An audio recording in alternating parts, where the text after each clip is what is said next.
Good morning વિદ્યાર્થી મિત્રો, શ્રી કન્યા પ્રાથમિક વિદ્યાલયમાં આપનું હાર્દિક સ્વાગત છે. ધોરણ 5 વિષય પર્યાવરણ, એમાંનું ચેપ્ટર નંબર 19. ચેપ્ટરનું નામ છે બીજ કહે છે ખેડૂતની વાર્તા. તો વિદ્યાર્થી મિત્રો, આ પાઠની અંદર ખેડૂતની વાર્તા તમને કહેવામાં આવેલી છે.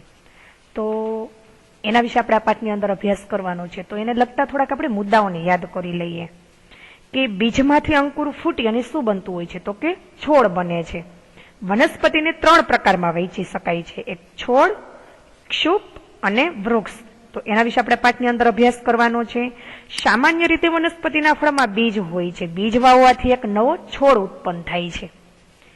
તેવી જ રીતના ખેડૂતે થયેલા પાકમાંથી, એટલે કે ખેડૂત થયેલા પાકમાંથી થોડાક બીજ આગલા વર્ષ માટે અલગ રાખે છે. અને પહેલાના સમયમાં સુકાયેલી જે દૂધીને માટીનો લેપ લગાવીને તેની અંદર સારા બીજ આખું વર્ષ રાખવામાં આવતા હોય છે. સમય જતાં લાકડાની પેટી કે કોઠીમાં બીજ રાખીને તેની અંદર જીવજંતુથી બચવા માટે લીમડાના પાંદ મૂકવામાં આવતા હોય છે.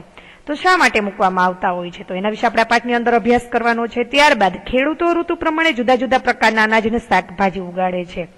અને તે જે શાકભાજીને અનાજનું જે ઉત્પાદન કર્યા બાદ તેને માર્કેટમાં વેચે અને તેનામાંથી એ લોકો શું કરતા હોય છે, તો કે પૈસા મેળવતા હોય છે. તો એના વિશે આપણે આ પાઠની અંદર અભ્યાસ કરવાનો છે. હવે આપણે પાઠની સમજૂતી તરફ જઈએ. હું બાજરીનું નાનકડું બીજ છું. તો જોઈએ, ઘણા વર્ષો પહેલા ઈસવીસન 1940માં મને એક લાકડાની સુંદર પેટીમાં રાખવામાં આવ્યું હતું. મારે તમને મારી વાર્તા કહેવી છે કે આ વાર્તા મારા એકલાની નથી, પણ મારા ખેડૂત ભાઈ દામજીભાઈ અને તેમના પરિવારની છે. જો હું આજે મારી વાત નહીં કહું તો પછી ક્યારેય નહીં કહી શકું. મારો જન્મ ગુજરાતના વાન ગામમાં થયો હતો. તે વર્ષે બાજરીનો પાક ખૂબ સારો થયો હતો. ગામમાં ઉત્સવ જેવું વાતાવરણ હતું. અમારો વિસ્તાર અનાજ અને શાકભાજી માટે ખૂબ જ જાણીતો હતો. દામજીભાઈ દર વર્ષે સારા પાકમાંથી થોડા બીજ આગલા વર્ષ માટે અલગ રાખતા હતા. આ રીતે અમારા બીજનો વંશ આગળ ચાલતો. સુકાયેલી દૂધીને માટીનો લેપ લગાવીને તેની અંદર સારા બીજને રાખવામાં આવતા હતા.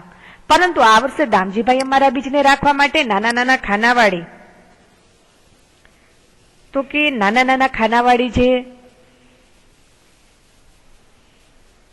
લાકડાની મજબૂત પેટી હતી એ પોતે જાતે બનાવી. અમને જીવજંતુથી સાચવવા માટે અમારી સાથે લીમડાના પાંદડા રાખવામાં આવ્યા. બીજા બીજમાં પણ લીમડાના પાંદડા મૂકવામાં આવ્યા. જુદા જુદા બીજને જુદા જુદા ખાનામાં મૂકવામાં આવ્યા. તો તે સમયે દામજીભાઈ અને તેમના પિતરાઈ ભાઈઓ સાથે રહેતા હતા. તે ખૂબ મોટો પરિવાર હતો. ગામના લોકો એકબીજાની મદદ કરતા. જ્યારે ખેતીનો પાક તૈયાર થઈ જતો ત્યારે એ લોકો, તો કે ગામના લોકો એકબીજાની મદદ કરતા. જ્યારે ખેતીનો પાક તૈયાર થઈ જતો ત્યારે બધા ભેગા મળી અને એ લોકો શું કરતા હતા, તો કે કામ કરતા હતા. અને સાથે સાથે ઉત્સવ પણ મનાવતા હતા. તે સમયના ખોરાકની તો વાત જ શું કરવી. શિયાળાના તાજા શાકભાજીના મસાલા ભરી અને તેને એક માટલામાં ભરવામાં આવતા. માટલાને એવી રીતે બંધ કરવામાં આવતું કે કોલસાના અંગારા માટલાને ઊંધું મૂકી તેને પકવવામાં પણ આવતું. આ ખાસ પદ્ધતિથી માટલામાં તૈયાર થયેલ શાકને આપણે દેશી ઉંબાડિયું કહેવામાં આવે છે, એટલે કે ઊંધિયું કહેવામાં આવે છે.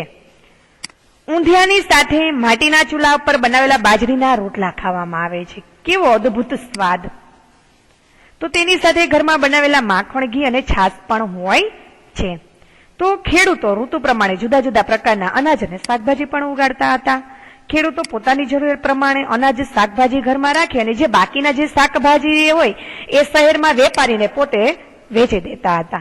અનાજ અને શાકભાજી સિવાય ક્યારેય કપાસ પણ ઉગાડવામાં આવતો. કપાસમાંના રૂને રેટિયા ઉપર કાંતવામાં આવતું. તેમાંથી તૈયાર થયેલ સૂતરમાંથી કાપડ પણ બનાવવામાં આવતું. હવે તમને કહ્યું છે કે કહો કે શું તમારા ઘરમાં રોટલી બને છે તે ક્યાં અનાજમાંથી બને છે? તો સૌથી પહેલો પ્રશ્ન આપણે સમજીએ કે હા, મારા ઘરમાં રોટલી બને છે. ને રોટલી શેમાંથી બનાવવામાં આવે છે, તો કે ઘઉંમાંથી બનાવવામાં આવે છે. ત્યારબાદ બીજો પ્રશ્ન આપણે સમજીએ કે તમે બાજરી કે જુવારના રોટલા ખાધા છે? તમને કેવા લાગ્યા હતા? તો કે હા, મેં બાજરીને રોટલા, જુવારના રોટલા ખાધા છે. બંનેના રોટલા ખાધેલા છે. મને તે ખૂબ જ સ્વાદિષ્ટ લાગે છે। ત્યારબાદ આપણે આગળનો પ્રશ્ન સમજીએ કે ઊંધિયા જેવું જે શાક તમારે ત્યાં બનાવવામાં આવે છે તેમાં ક્યાં ક્યાં શાકભાજીનો ઉપયોગ થાય છે? તો કે હા, અમારે ત્યાં ઊંધિયા જેવું શાક બનાવવામાં આવે છે।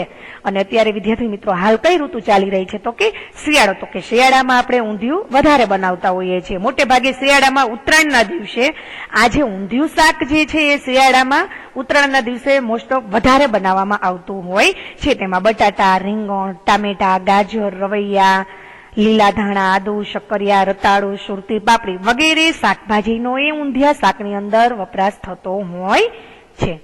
હવે અહીંયા તમને કહ્યું છે કે શોધી કાઢો અને લખો। તો વિદ્યાર્થી મિત્રો આ પ્રશ્નોના જવાબ ખાસ સાંભળજો, યાદ રાખજો અને આ જે પ્રશ્નોના જવાબ છે એ તમારે તમારી પાકી નોટબુકમાં પણ લખવાના રહેશે। પેલો પ્રશ્ન સમજીએ કે તમારા ઘરમાં અનાજ અને કઠોળનું જીવજંતુઓથી રક્ષણ કરવા માટે શું કરવામાં આવે છે? તો વિદ્યાર્થી મિત્રો, મારા ઘરમાં અનાજ અને કઠોળનું જીવજંતુઓથી રક્ષણ કરવા તેને દિવેલમાં મોવામાં આવે છે અને તેમાં લીમડાના પાંદડા કે પારાની બનાવેલી જે ગોળી છે એ ગોળી પણ એ અનાજ કે કઠોળની અંદર મૂકવામાં આવે છે। ત્યારબાદ આપણે આગળનો પ્રશ્ન સમજીએ કે જુદી જુદી ઋતુઓમાં ખેતીને સંબંધિત કયા કયા તહેવાર ઉજવવામાં આવે છે?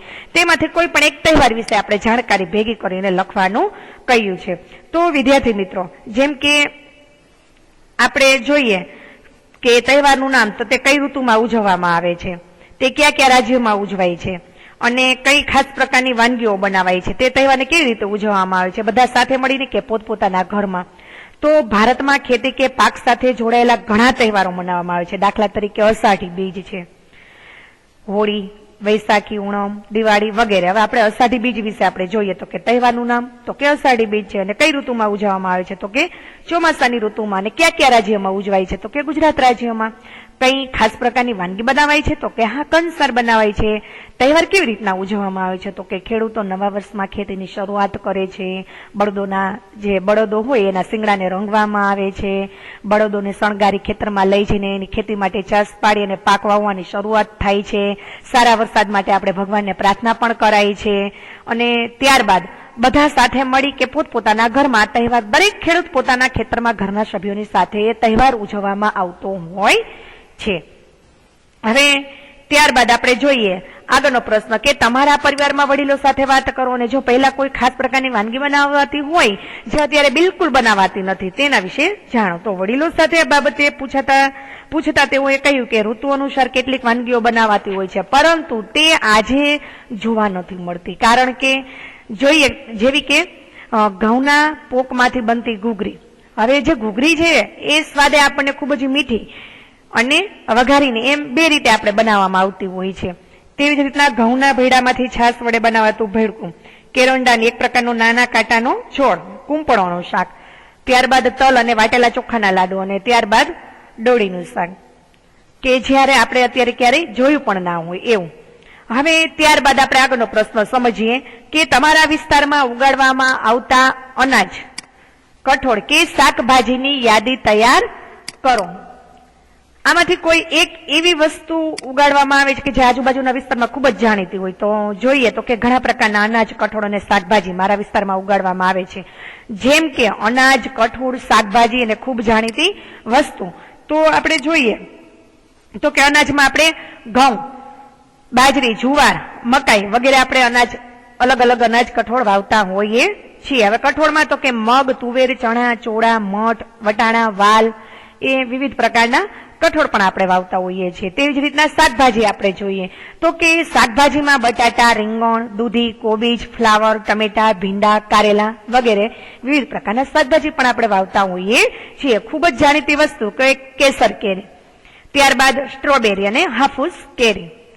તો હવે આપણે આગળનો પ્રશ્ન જોઈએ કે શું આ બીજને તમે, હવે તમને ચિત્રની અંદર બીજ આપેલા છે તો તમે શું એ બીજને ઓળખી શકો છો?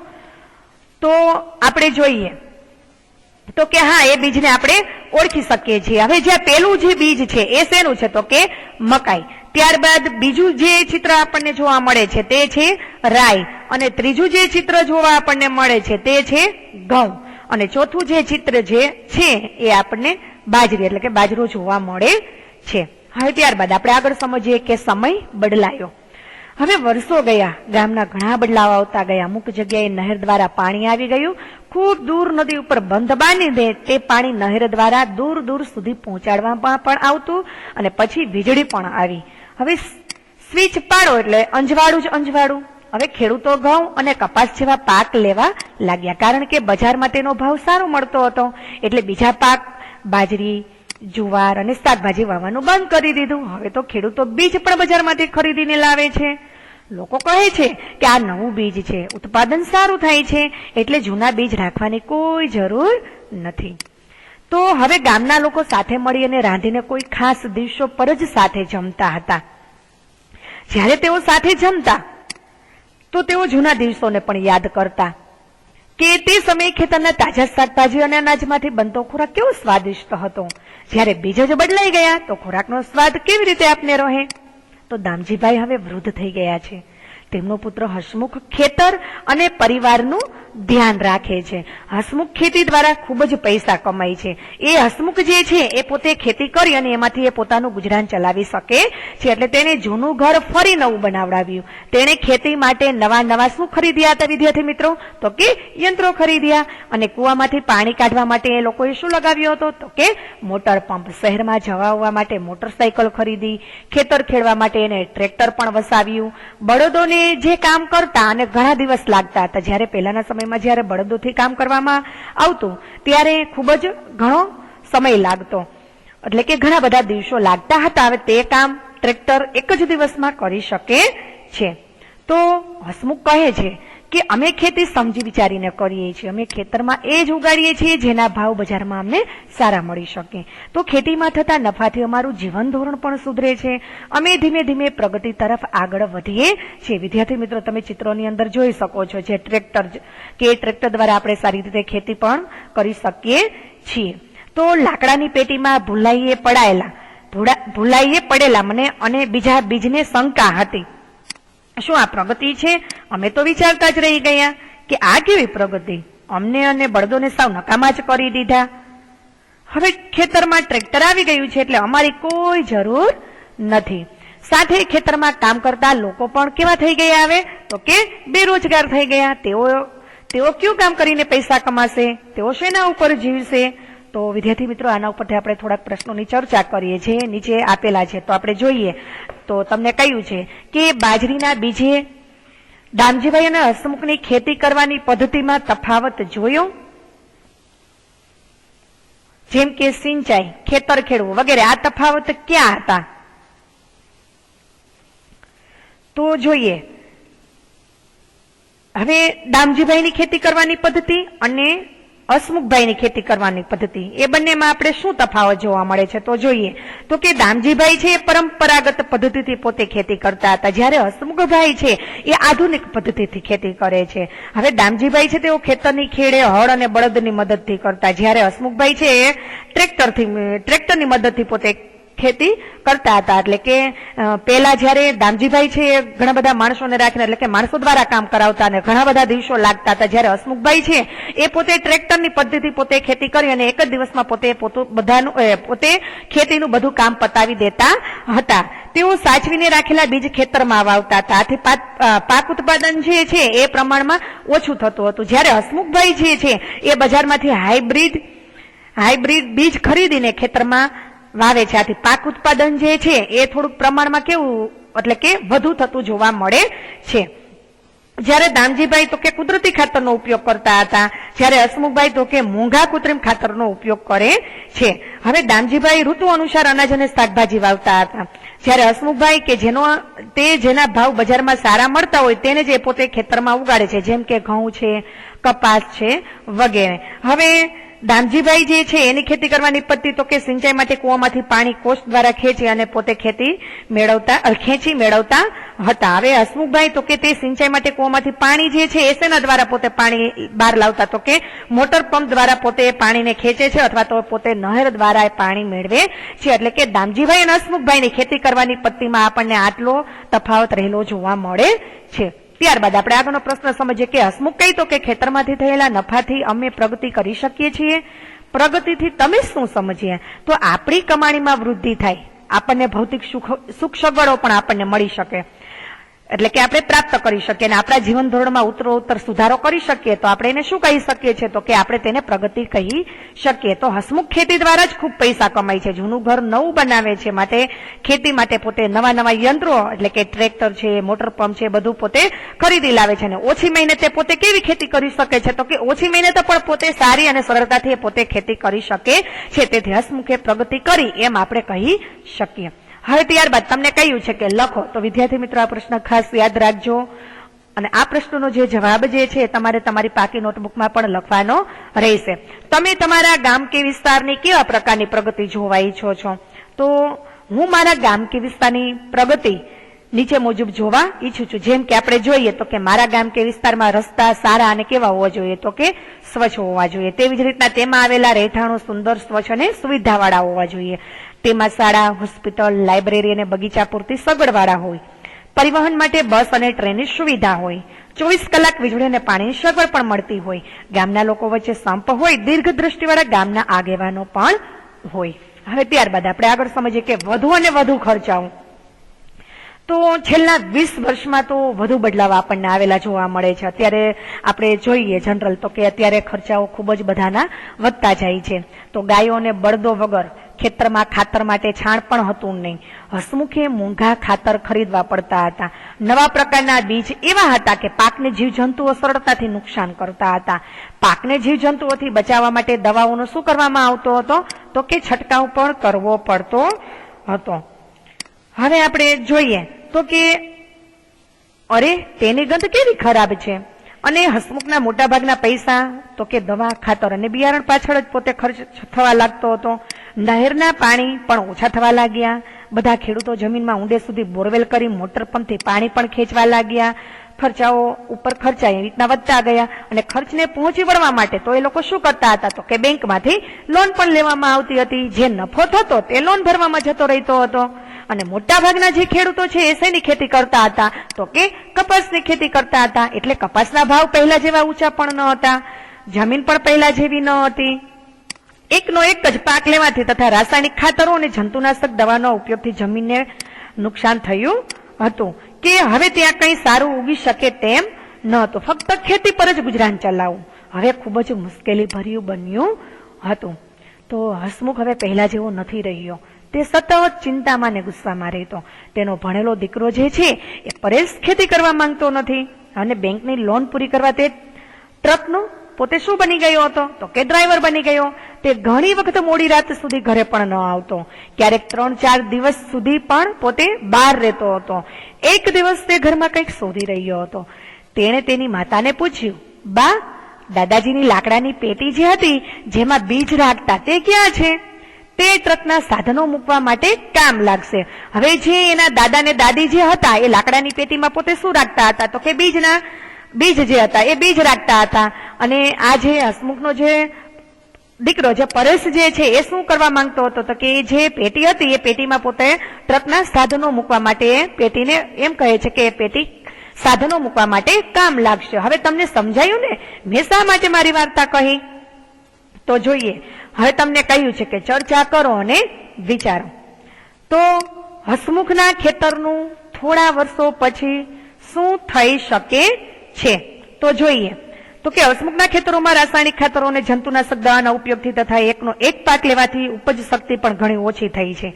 ખેતી માટે ટ્રેક્ટર તથા અન્ય સાધનો ખરીદવા માટે બેંકમાંથી લીધેલી લોનના હપ્તા પણ તે ભરી શકતો નથી. બેંક તેની બાકી લોન પેટે ખેતર પોતાના હસ્તક પણ લઈ શકે. આ કારણે ભવિષ્યમાં તે ખેતી પણ ન કરી શકે. હવે ત્યારબાદ આપણે આગળનો પ્રશ્ન સમજીએ કે દામજીભાઈના દીકરા હસમુખે તેના પિતાજીની જેમ ખેડૂત બનવાનું પસંદ કર્યું. હસમુખનો દીકરો પરેશ ખેડૂત ન બનતા ટ્રક ચલાવી રહ્યો છે. તેવું આ શા માટે કર્યું? તો જોઈએ તો કે હસમુખનો આધુનિક પદ્ધતિથી ખેતી કરવાનો મોહ તથા કૃત્રિમ ખાતરો અને જંતુનાશક દવાનો વધુ પડતા ઉપયોગથી ખેતરોની ઉપજ શક્તિ શું થઈ હતી? તો કે નાશ પામી હતી. ખેતીના ઉપયોગમાં લેવા યાંત્રિક સાધનો લોનથી લેવા પડ્યા હતા. પરેશ આ બાબત જાણતો હોય તેણે વિચાર્યું કે હવેના સમયમાં ખેતીમાં કંઈ કમાવાનું નથી. તેથી તેણે શું ચાલુ કરી દીધું હતું? તો કે તેને ટ્રક ચલાવવાનું ચાલુ કરી દીધો હતો. ત્યારબાદ આપણે આગળનો પ્રશ્ન સમજીએ કે બીજને લાગતું હતું કે હસમુખની સાથે જે થયું તે પ્રગતિ નથી. તમને શું લાગે છે? તો બીજની વાત સાચી હતી. હસમુખે ખેતીની નવી ટેકનિકો, હાઇબ્રિડ બીજ રાસાયણિક ખાતરો અને જંતુનાશક દવાનો વધુ પડતા ઉપયોગથી શરૂઆતમાં પાક સારા લીધા. આનાથી હસમુખને ફાયદો પણ થયો, પરંતુ લાંબા ગાળે જમીનની ફળદ્રુપતા જે હતી એ કેવી થવા લાગી હતી? તો કે જે ફળદ્રુપતા છે પોતે ઘટવા લાગી હતી. આથી પાકની ઉપજ ઘટી, પરિણામે ખેતીની આવક પણ ઓછી થવા માંડી. આવકમાંથી વીજળીનું બિલ છે, બેંકની લોનના હપ્તા છે, અન્ય ખર્ચ કાઢવા જેવું દેવું પણ એને કરવું પડ્યું હતું. આથી કહી શકાય કે હસમુખની સાથે જે થયું તે પ્રગતિ નથી. ત્યારબાદ આપણે આગળનો પ્રશ્ન સમજીએ કે શું તમારી આસપાસ એવા કોઈ બદલાવ થયા છે કે જેને પ્રગતિ થઈ એવું કહેવું મુશ્કેલ હોય? જો હા, તો તે બદલાવ ક્યાં છે? હા, મારી આસપાસ એવા બદલાવ થયા છે જેને પ્રગતિ થઈ છે એવું કહેવું મુશ્કેલ છે. થોડા વર્ષો અગાઉ અમારા બાજુના ગામમાં એક રાસાયણિક ખાતરની ફેક્ટરી શરૂ કરવામાં આવી હતી. આથી તે ગામના યુવાનો તે ફેક્ટરીમાં નોકરી મળી જતા તેઓને વધુ આવક થવા લાગી હતી. આથી તેઓ પરંપરાગત ખેતી છોડી અને પોતે શેમાં મજૂરી કરવા લાગ્યા હતા? તો કે ફેક્ટરીમાં મજૂરી કરવા લાગ્યા. ખેતી બંધ થવાથી જમીન બિન ઉપજાઉ બની હતી. રસાયણોની વચ્ચે કામ કરવાના કારણે યુવાનોને શ્વસન તંત્ર, ચામડીને લગતા રોગો, એ રીતના વિવિધ રોગો થવા લાગ્યા છે, જેનાથી તેઓ ખૂબ જ દુઃખી છે. આ વાસ્તવિકતાને બદલાવ કહેવાય, પરંતુ પ્રગતિ થઈ એવું કહેવું તો મુશ્કેલ છે. હવે તમને કહ્યું છે કે ચર્ચા કરો અને લખો. હવે એમાં પહેલો પ્રશ્ન આપણે જોઈએ. વિદ્યાર્થી મિત્રો, તમને અહીંયા કહ્યું છે કે ચર્ચા કરો અને લખો, તો આ પ્રશ્નોના જવાબ ખાસ યાદ રાખજો અને તમારે તમારી પાકી નોટબુકમાં પણ લખવાના રહેશે. હવે એમાં પહેલો પ્રશ્ન આપણે સમજીએ કે રાસાયણિક ખાતર અને જંતુનાશક દવાના ઉપયોગવાળી ખેતીના ફાયદા અને ગેરફાયદા લખો. તો સૌથી પહેલા આપણે જોઈએ કે એના ફાયદા ક્યાં ક્યાં છે. તો રાસાયણિક ખાતર અને જંતુનાશક દવાના ઉપયોગવાળી ખેતીના ફાયદા આપણે જોઈએ તો કે રાસાયણિક ખાતરથી પાકના છોડને તરત જ પોષક તત્વો મળે છે. પાકના છોડનો જે વિકાસ છે એ વિકાસ પણ સારો થાય છે. ત્યારબાદ જમીનમાં ખેતીનું ઉત્પાદન ખૂબ સારું થાય છે. જંતુનાશક દવાથી પાકમાં પેદા થતી જીવાત પણ નાશ પામે છે અને છોડને થતું નુકસાન અટકે છે. આથી પાક ઉત્પાદન વધે છે અને ખેતીની આવકમાં પણ સારો એવો વધારો થાય છે. આપણે એના શું બોલ્યા હતા? ફાયદા છે. હવે ત્યારબાદ આપણે જોઈએ એના ગેરફાયદા. તો રાસાયણિક ખાતરમાં વધુ પડતા ઉપયોગથી લાંબા ગાળે જમીનની ઉપજ શક્તિ નાશ પામે છે. ત્યારબાદ ધીમે ધીમે પાકની આવકમાં ઘટાડો થાય છે. લાંબા સમયે જમીન રસકસ વગરની થાય છે અને પાકની ઉપજ જે આવતી હોય છે એ ઉપજમાં પણ ઘટાડો થાય છે. જંતુનાશક દવાઓના ઉપયોગથી જમીનમાં રહેલા જંતુઓ અને અળસિયાઓ વગેરે શું કરે છે? નાશ કરે છે, જેને લીધે જમીનનું બંધારણ બગડે છે અને લાંબા ગાળે જમીનનું બંધારણ બગડે છે. જમીન સખત અને બિન ઉપજાઉ બને છે. આ એના આપણે ગેરફાયદા જોઈએ. ત્યારબાદ આપણે બીજો પ્રશ્ન સમજીએ કે સજીવ ખેતીના ફાયદા લખો. હવે સજીવ ખેતીના ફાયદા તો કે સજીવ ખેતી એટલે તો કે રાસાયણિક ખાતર, જંતુનાશક દવા અને હાઇબ્રિડ બિયારણના ઉપયોગ વગર કરવામાં આવતી ટકાઉ ખેતી. હવે એના ફાયદા આપણે જોઈએ. જેમ કે જમીનની ભૌતિક, રાસાયણિક અને જૈવિક સ્થિતિ સુધરે છે. પાકની ફળદ્રુપતા જળવાય છે. જમીનમાં ભેજ જળવાય છે. જમીનમાં ખેડ ઊંડી જાય છે. ખેડ ઊંડી થવાથી વહી જતું પાણી જે છે અટકાવી શકાય છે.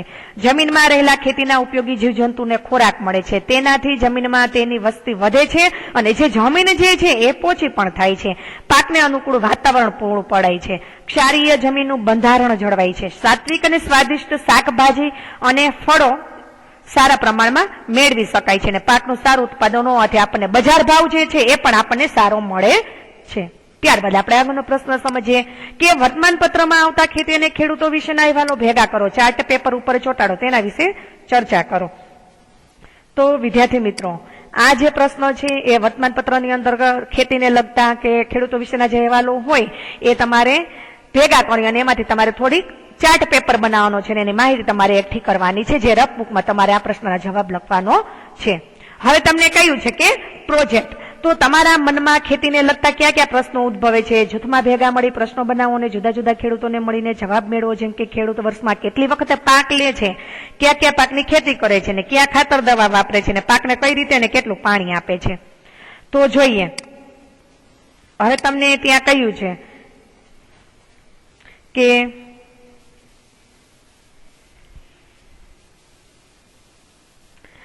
તો હવે આપણને કહ્યું છે કે પ્રોજેક્ટ. તો એમાં જોઈએ તો કે તમારા મનમાં ખેતીને લગતા કયા કયા પ્રશ્નો ઉદ્ભવે છે.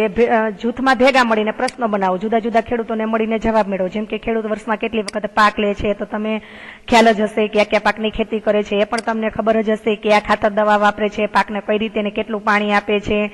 તો એને લગતો તમારે એક પ્રોજેક્ટ તૈયાર કરવાનો છે. તેવી જ રીતના બીજો કે તમારી આસપાસના ખેતર કે વાડીની મુલાકાત લો, તેનું અવલોકન કરો ને ત્યાંના લોકો સાથે ચર્ચા કરો ને તેનો અહેવાલ તૈયાર કરો. એ તમારે જાતે લખવાના રહેશે. જે પ્રોજેક્ટ છે એ તમારે જાતે તૈયાર કરવાના છે. હવે ત્યારબાદ આપણે આગળ સમજીએ હવે તમને કહ્યું છે કે ભાસ્કરભાઈની વાડી અને દહેરી ગામ, તો એમાં એને નાળિયેરીના ઝાડ જોયા છે, ત્યારબાદ કેટલા બધા નાળિયેર એની અંદર આવે છે એના વિશે તમને એની અંદર માહિતી આપેલી છે, અને ત્યારબાદ એ પોતે શહેરમાં રહેતા પોતાના કાકા વિશે પોતે વાત કરે છે, અને જૂથના જે સભ્યો છે એની સાથે પોતે ચર્ચા કરી રહ્યા છે. ત્યારબાદ બાજરીના બીજની સફર ખેતરથી થાળી સુધી તમને કહ્યું છે. ચિત્રને જુઓ ને દરેક ચિત્રમાં તમે શું જોઈ શકો છો તે કહો. તો આમાં તમને ચિત્ર એકમાં બાજરીના ડુંડા ખાંડણીયામાં રાખ્યા છે, તેને તમે સાંભેલા વડે તમે ચિત્રની અંદર જોઈ શકો છો ખાંડવામાં આવે છે, અને એના ડુંડામાંથી દાણા અલગ પડી જાય છે. અલગ કરેલા બાજરીના દાણા છે ચિત્ર 3માં તમે જોઈ શકો છો. આજે આ કામ હાથથી નહીં પરંતુ એ શેના વડે કરવામાં આવે છે તો કે મોટા થ્રેશરથી કરવામાં આવે છે, જેને આપણે કેવી ખેતી કહીએ છીએ તો કે ટેકનોલોજી ખેતી તરીકે આપણે એને ઓળખીએ છીએ, એટલે કે આપણે એને ટેકનોલોજી કહીએ છીએ. હવે ચિત્ર 1માં થડ કાપવામાં કઈ ટેકનોલોજી ઉપયોગ થઈ શકે છે તમને કહ્યું છે. તો ચિત્ર 1 જે છે એમાં કઈ ટેકનોલોજી તો કે એમાં દાંતરડાનો ઉપયોગ થાય છે, અને આધુનિક મોટા કમ્બાઇન હાર્વેસ્ટર વડે છોડને થડ વડે શું કરવામાં આવે છે તો કે કાપવામાં આવે છે, અને ડુંડામાંથી અનાજ છૂટું પડી સ્વચ્છ બને છે, અને છોડનો જે ભાગ છે અલગ થાય છે, જેને આપણે કેવી ખેતી કહી શકીએ છીએ તો કે આધુનિક ખેતી કહીએ છીએ. ત્યારબાદ ચિત્ર 4માં તમને સકરિયા કે જે ઘંટીમાં શું થઈ રહ્યું છે એ તમે જોઈ શકો છો. તો એને સમજવા માટે ચક્કીમાં ઘંટીમાં બાજરીને દળવામાં આવી રહી છે, અને એમાંથી આપણને બાજરીનો બાજુના ચિત્રમાં 5 નંબરમાં ચિત્રમાં તમે જોઈ શકો છો, જેમાં બાજરીનો લોટ તૈયાર થાય છે, અને 5 ને 6માં કઈ પદ્ધતિથી કણક બાંધે છે તો કે એ તો જે બાજરીના લોટને તાસકમાં રાખવામાં આવે છે અને પાણી મેળવીને હાથથી એ લોટ જે છે ને ગુંદવામાં આવે છે, અને એમાંથી આપણે બાંધેલા લોટનો આપણે કણક જોઈ શકીએ છીએ. ત્યારબાદ 7મા ચિત્રની અંદર તમે જોઈ શકો છો જે કણક બાંધી છે લોટની, એ લોટને શું કરવામાં આવે છે તો કે એ જે લોટ છે એ લોટ વડે પોતે બાજરાનો રોટલો જે છે એ હાથ વડે પોતે રોટલાને ટીપી રહી છે, અને બાજુના ચિત્રમાં 8 નંબરમાં પોતે રોટલાને લોઢી ઉપર અથવા તો તવી ઉપર પોતે રોટલાને શેકી રહ્યા છે, અને બાજુના ચિત્રમાં એ રોટલો આપણને તૈયાર થયેલો જોવા મળે છે, જે તમે બધા વિદ્યાર્થીઓએ ખાધેલો જ હશે, એટલે તમને એનો સ્વાદ પણ ખબર જ હશે. હવે ત્યારબાદ આપણે આગળ જોઈએ. તમને કહ્યું છે કે આપણે આ પાઠની અંદર શું શીખ્યા, તો પહેલો પ્રશ્ન આપણે સમજીએ કે આપણા ખોરાકમાં ઘણા બધા બદલાવ આવ્યા છે, તેનું કેવી રીતે કહી શકો છો તો કે બાજરીના બીજની વાર્તા અને વડીલો પાસેથી મેળવીને જાણકારીના આધારે તમારે લખવાની છે, જે વડીલ પાસેથી તમારે પૂછે અને પછી ત્યારબાદ એનો જવાબ તમારે જાતે લખવાનો છે. ત્યારબાદ જો બધા ખેડૂતો એક જ પ્રકારના બીજ વાવે અને એક જ પ્રકારની ખેતી કરે તો શું થાય, તો જોઈએ તો કે જો એક જ પ્રકારની ખેતી કરવામાં આવે બરાબર તો બધા લોકોને જુદી જુદી વસ્તુઓ ખાવા ન મળે, આપણે બધાને એક પ્રકારના અનાજથી બનેલી વસ્તુ ખાવા મળે, જેની તરફ આપણને અરુચિ પેદા થાય. ખેડૂતોને પણ તેના ખેતીના પાકની સારી આવક ન મળે, લોકોને ભોજન કે જિંદગીની આવશ્યકતા છે એની પરિસ્થિતિ આવી થાય તો લોકોને ભોજન પ્રત્યે પણ રુચિ ઓછી થઈ જાય છે. તો વિદ્યાર્થી મિત્રો, આપણો આ પાઠ અહીં પૂર્ણ થાય છે. આ પાઠની અંદર તમને જ્યાં પ્રશ્નોના જવાબ લખવાના કહ્યા છે તે ખાસ તમારે તમારી પાકી નોટબુકમાં આ પ્રશ્નોના જવાબ ખાસ લખવાના રહેશે. Thank you.